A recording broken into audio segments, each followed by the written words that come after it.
game, a 1-0 victory over Sutton today. Just talk us through that one from your perspective. Yeah, brilliant win. Another home win, another home clean sheet. I think we could have been out of sight first half. I think the game could have been wrapped. We didn't quite manage to do that, so there was some stress second half and some pressure from the opponent.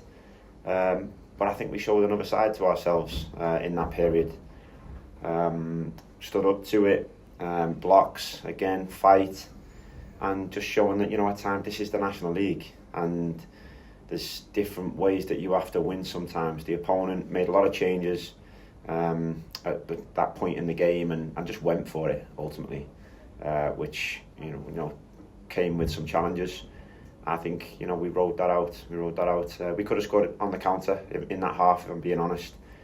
And I think probably on reflection, I just looked back at what I thought were opportunities there. Looking back, a lot of them were like pot shots, really. But fair play to Sutton, they went for it. Why wouldn't they? They've not had a start that they're massively pleased with, and they want to try and pick something up here today. But our guys, resilience, and as I say, clean sheet, win at home.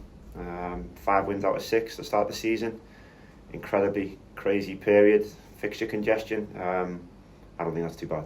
Does it just show how different games can be when obviously the last home game goals are flying in against Gateshead, probably could have got some more then, but today chances maybe not have taken as much, but still showed a lot of determination out there. Yeah, we were able in those games to continually make chances just non-stop throughout the game. The opponent never really got a foothold, but we scored more goals in those games, so certainly in the Gateshead game earlier, and killed the opponent off, whereas the opponent, if you do finish the chances that we had first half, which were amazing chances by the way, and we won't score all of our chances, there'll be days when you miss them, that's football.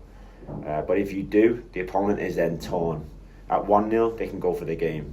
If you're 2-0 or 3-0 up, and we could have been 4 by half time, then I've been in those changing rooms at half time. You're scared of 5, 6, 7, so you don't know what to do in the second half. Do you dare go after the game and try and win? Or are you too scared to get damaged badly? But at 1-0, because we don't take our chances, the opponent can roll the dice. And ultimately, that was the biggest difference within the two games, the margin of the lead. And it brings natural tension, doesn't it? There's natural tension in the stadium for part of that second half.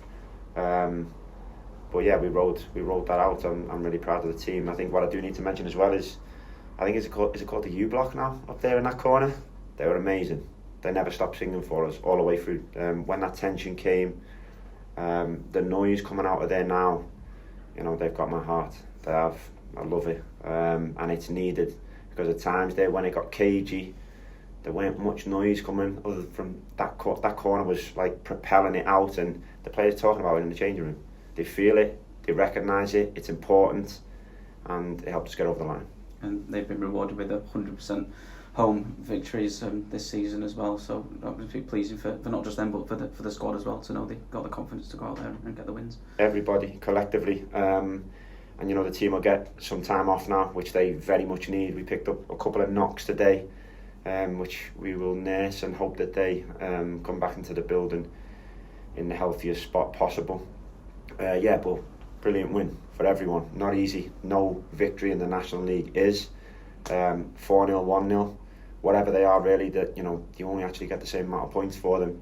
They're of the same value on the leaderboard or the league table. I value all of them. It was Aidan Barlow who went off in the first half, and then obviously Joe Pritchard in the second as well. But just a word on them. Obviously they'll have to be assessed, but then obviously Conor McBride coming on the field, making an impact with the goal, and Conor was brilliant as well. Yeah. Conor was brilliant. He has been with his impact so far, and he's come on with real determination, is what I've sensed from him, and I'm proud of him for doing that. He's got a determination to impact the team, and it's been evident since he came back. So that's great for him. And from him, for his teammates. A couple of injuries, as you said, we won't really know the impact fully of those until the next couple of days, so I can't really give you any clarity on them ones. Manny D, brilliant goal. I haven't seen the goal back yet fully, but it looked a brilliant goal to me, with a very accomplished and cultured finish, which Manny is within those spaces. And Manny rolls on with another goal. Delighted for him. And now, like I say, squad will now just rest ahead of Saturday's game against Wealdstone, which we know will be another tricky one on the road. We'll have a little period of rest now, but yeah, we'll get to work when we need to get to work. But yeah, I think it's important with the schedule that we've just been through that the guys get a little bit of downtime physically and mentally. It's important, and yeah, we will. The coaches won't. The coaches will get to work on that game immediately.